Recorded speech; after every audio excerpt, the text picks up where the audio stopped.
Hi folks, Denethor here. I've had this idea swirling around for a while, and now that we're coming to the end of Dragonflight, and we've all gotten a chance to experience the 3 Dragonflight raids, I kind of wanted to do my personal opinion of the tier ranking for each of the final boss for each of the World of Warcraft raids, from vanilla all the way up to Dragonflight. Obviously, we're not going to do anything in the War Within. We'll maybe maybe look at that sometime in the future. But for now, I wanted to go through each of the final boss encounters, and I wanted to rate them on a couple different criteria. We're talking about the actual final boss of the raid. So think Ragnaros, think Arthas, the Lich King, things like that. And I wanted to give it some kind of rating, so it wasn't just completely arbitrary and it's like, well, I don't know this boss as well or whatever, but ultimately that does weigh into it a little bit, because this is my personal tier list. But anyway, so I gave 5 criteria: uniqueness of the boss, how different it is, the encounter, the raids, the boss itself, all of those different factors, the mechanics of the boss fight specifically, how good the mechanics were, how memorable, not necessarily how easy or how hard, just were they good? Was it a good mechanic? Like, oh, that was a really cool fight. It was hard, but that was really fun.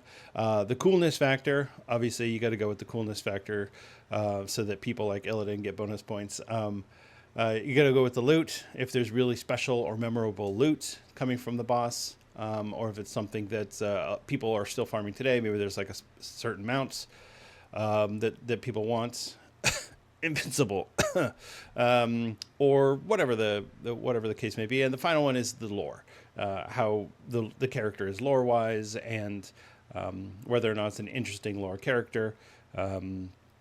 So that's kind of how I'm going to approach it. And I don't want to get too deep into the oh, well, this boss lasted 400 and whatever days, and so everybody hates it. Or we're just looking at taking everything at face value, and I want to go with, in this particular case, I want to go with how the bosses were perceived at the time. So for vanilla, we're not talking about the classic release of these bosses. We're talking about the vanilla release of the bosses. So 2004, 2005, 2006 for vanilla. Burning Crusade, obviously 2007, 2008, and so on. So you get the idea. If I say, oh, this fight was really hard, I'm talking about at the time it was hard. Obviously, players now are very different. They have a lot more resources.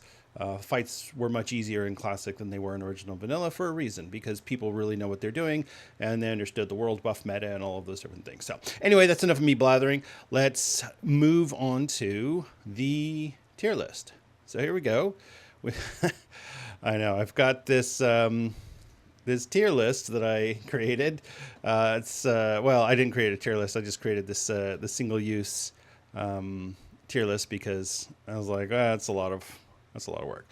One thing that I will say is that boss encounters that were repeated for pretty much note for note, like the Onyxia fight or the Kel'Thuzad fight, I'm going to skip those. But if it was a boss that was reintroduced in a completely different way, such as like a Kill Jaden or a Nefarian, then we'll go ahead and include the second encounter, although that's not always a good thing.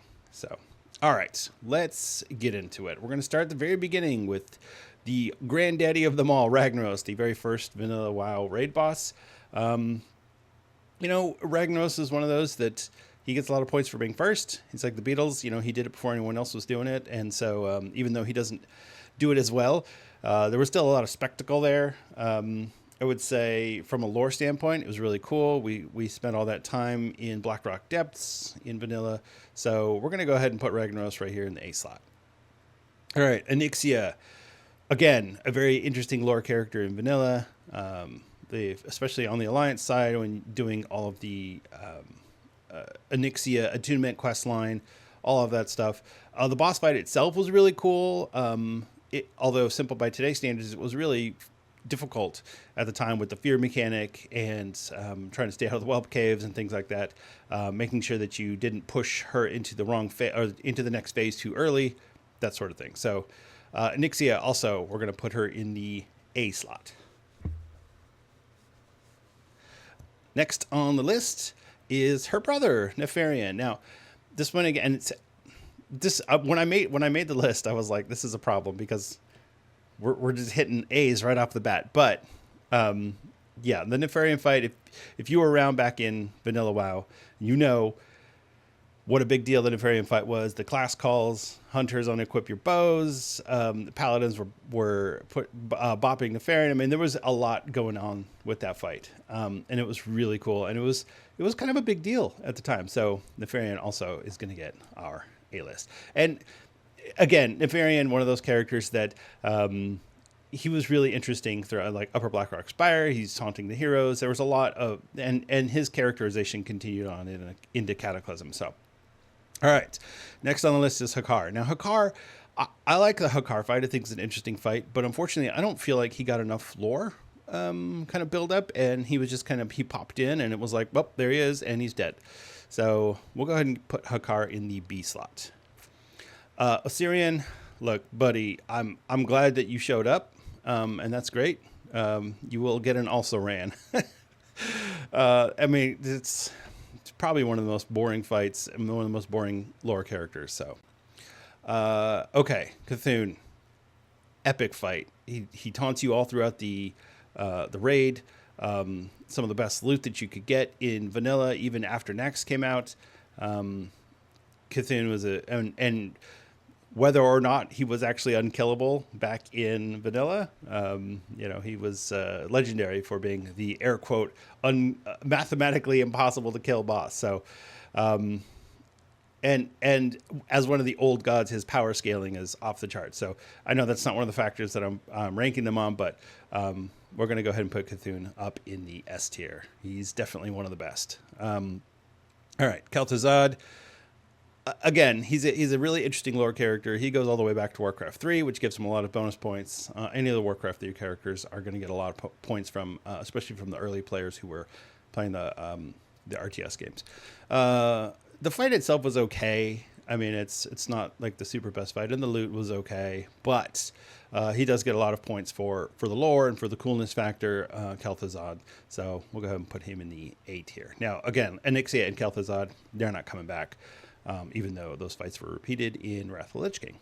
All right, moving on to Burning Crusade. So Prince Malchezaar, I honestly contemplated just making Nightbane the last boss of Karazhan, but he's not. Prince Malchezaar is the last boss, so yeah, he's pathetic. The fight's lame. He's lame. No, D tier. Gruul from Gruul Slayer. Yeah, he's. I mean, it's a good fight. He's an interesting character, but he's just not super compelling, especially with all the bosses that we had in Burning Crusade. So we're going to move him into the C tier. Same thing for Magtheridon. Now, Magtheridon does have a little bit of lore history than Gruul, but I mean, that fight was just lame, honestly. That, as far as the big boss fights go, and he was kind of like the top boss of tier 4. Disappointing. All right, Lady Vashj. Lady Vashj, she's again another lore character from Warcraft 3, although less prominent than her counterpart Kael'thas. So Lady Vashj, we're going to put her in the B tier, and Kael'thas, he's got to go in the A tier. I mean, legendaries, that speech that he gives every time you go into that fight, especially if you're progging on that boss. Man, listening to him ramble on, you're like, come on, can we just get back to the fight? Yeah. And yeah, as far as the coolness factor goes, I mean, there's a reason why Kael'thas keeps getting brought back. Okay, Archimonde. Archimonde is he's good. He's a good one. I don't have any problems with him. He was a really good end boss.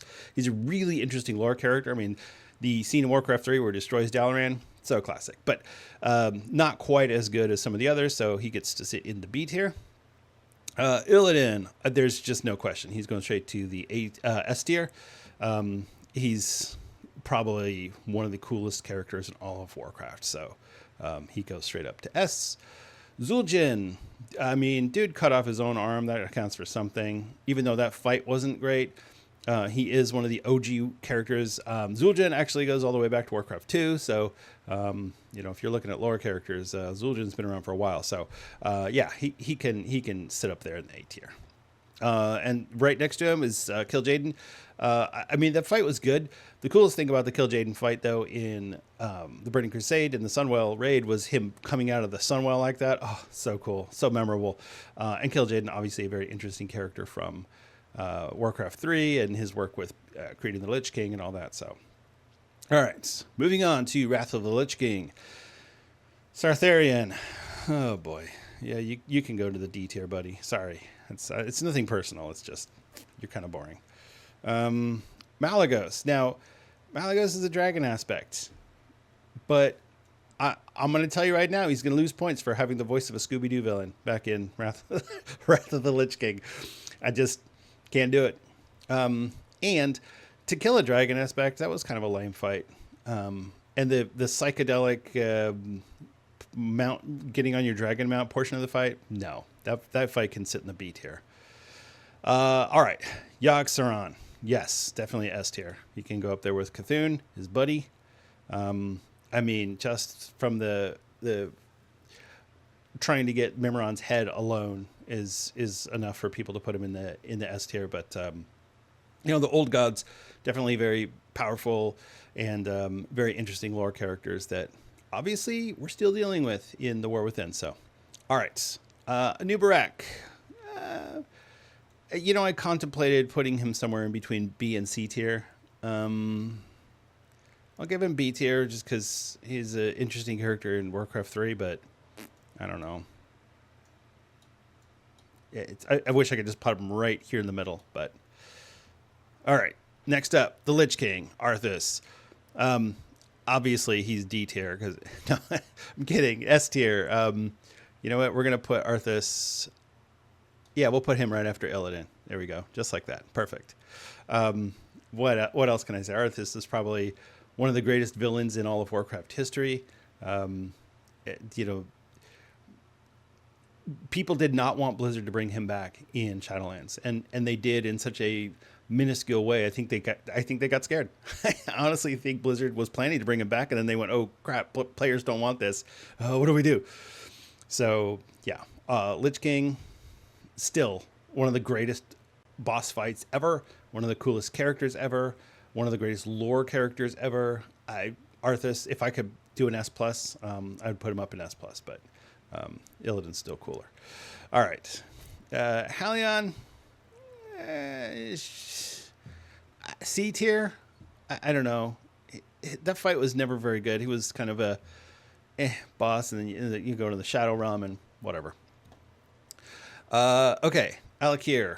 I wanted to put him higher. Honestly, I did, but that fight was so not exciting, and the raid itself. You weren't even getting good loot from Alakir, so he can go into the C tier.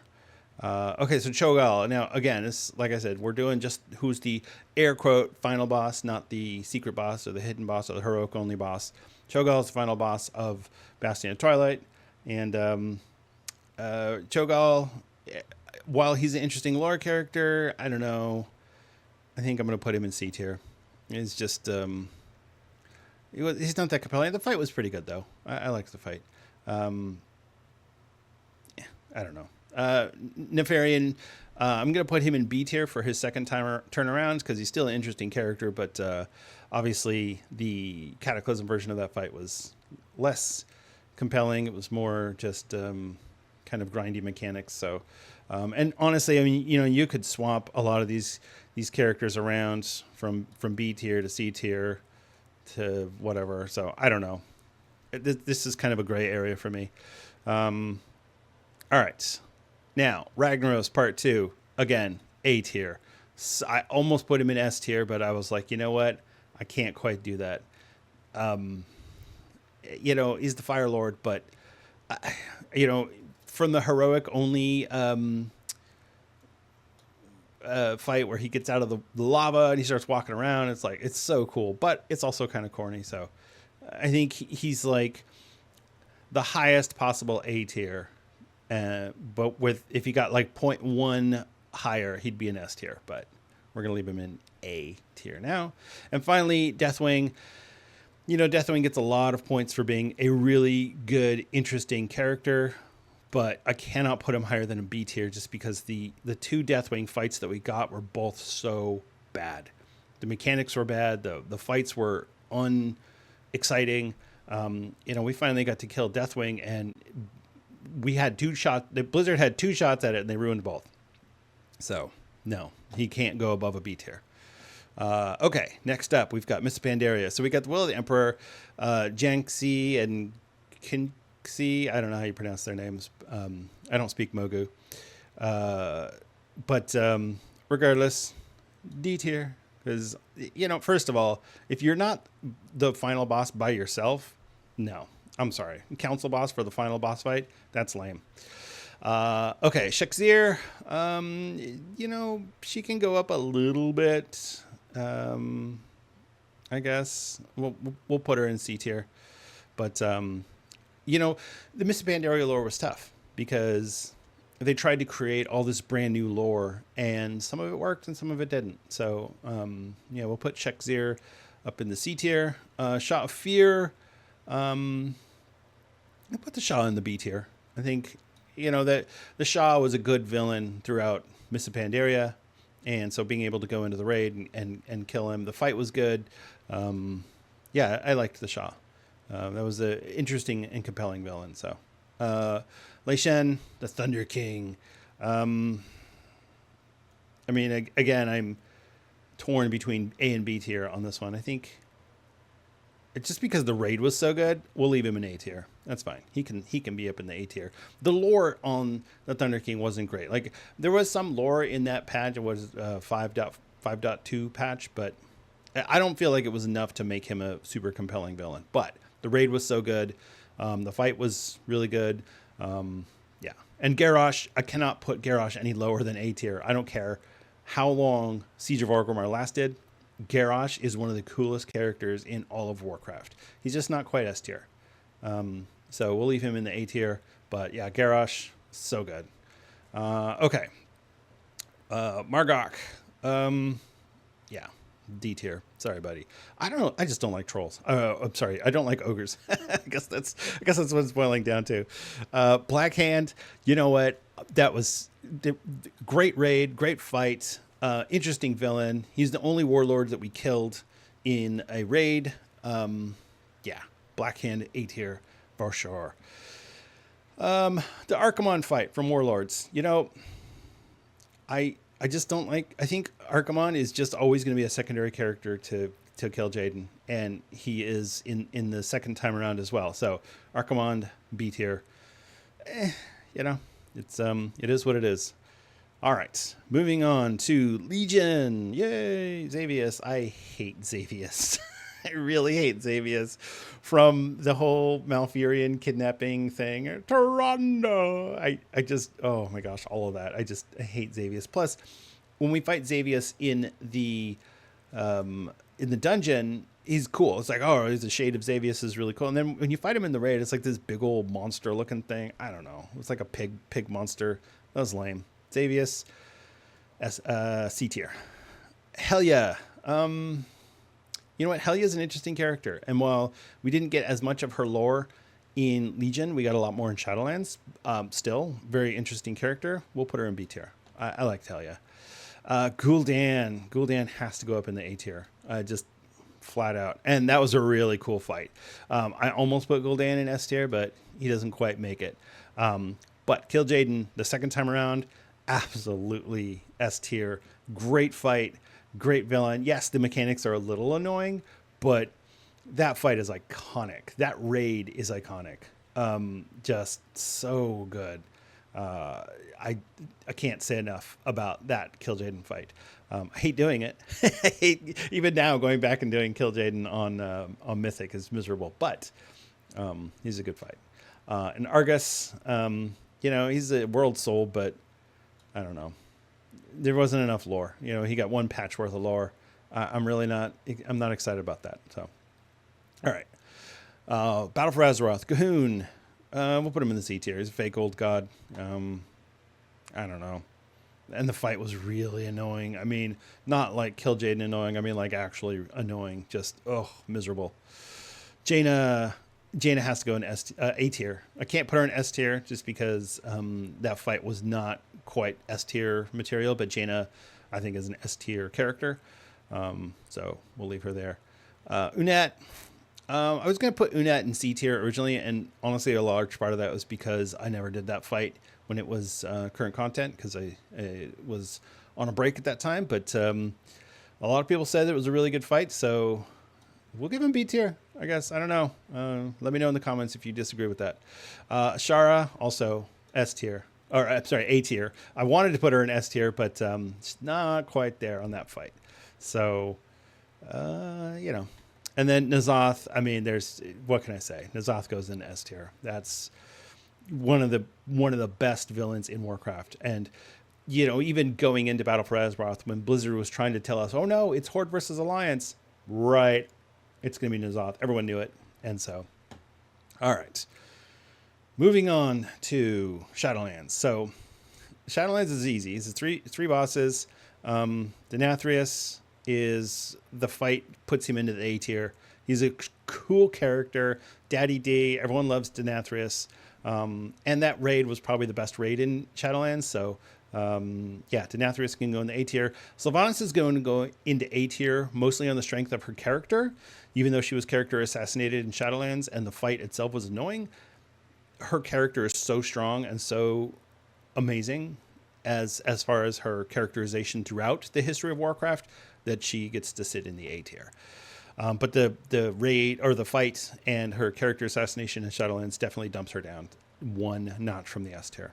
All right, and the Jailer. I'm sorry. I can't. No, just no. Can I put him below D tier? I should have made it F tier. All right. And then finally, Dragonflight. The Raszageth fight, one of my favorite end boss fights of all time. Raszageth was built up so much in the first patch of Dragonflight to the point that she was probably the most compelling character in Dragonflight, more than Alexstrasza, more than Rathian, more than anyone else. Raszageth was the most interesting character, and then they killed her off. And I think that left a void because we all wanted more Raszageth. So Raszageth can sit in the S tier with the big kids. All right. Sarkareth, I don't know. C tier, I guess. It's kind of a boring character, boring fight. You know, a guy with daddy issues. That's not a super compelling villain. So, I don't know. And then Fyrakk. I almost put Fyrakk into the S tier just because he's such a good villain, but it doesn't quite make it. So, he goes in the A tier. So there you go. That's my tier list. Like I said, I threw this together and I've been tossing it around for a while. I had a lot of thoughts on some of these characters. Let me know what you think, what you agree with, what you disagree with. If you think I'm an idiot, you think I'm brilliant, let me know in the comments. I really appreciate it. Make sure to like and subscribe. I really appreciate it. And I'll see you on the next one.